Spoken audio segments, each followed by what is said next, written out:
Welcome to Bedtime Stories for Little Borderites. You can join us each evening for story time.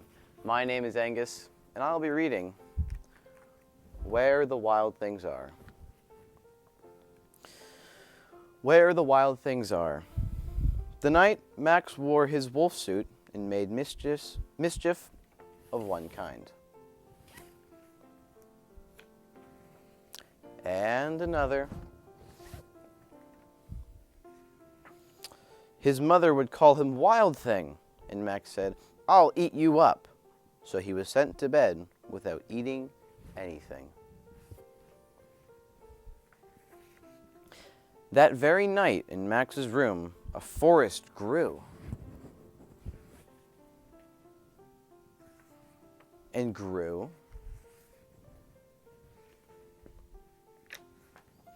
And grew until a ceiling hung with vines and the walls became the world all around.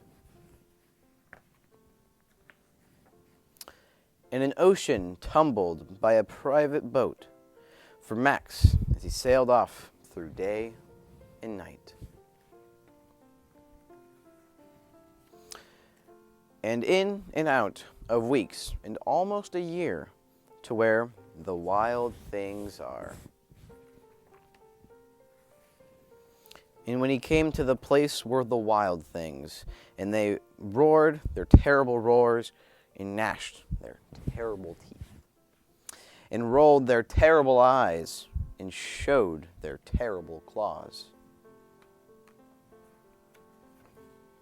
Till Max said, "Be still," and tamed them with a magic trick of staring into their yellow eyes without blinking once, and they were frightened and called him the most wild thing of all.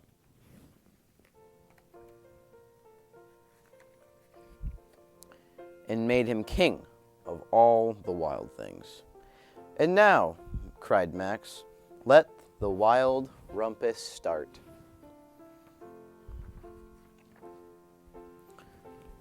They danced. They hung from trees. Max rode on their backs. "Now stop," Max said, and sent the wild things off to bed without their supper. And Max, the king of all wild things, was lonely and wanted to be where someone loved him best of all. Then, all around from far away across the world, he smelled good things to eat. So he gave up being king of where the wild things are. But the wild things cried, "Oh, please don't go. We'll eat you up. We love you so." And Max said no.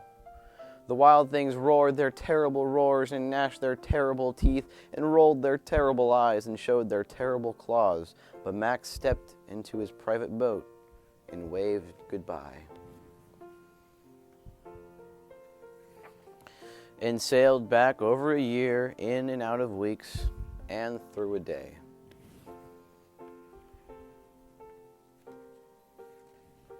And into the night of his very own room, where he found his supper waiting for him.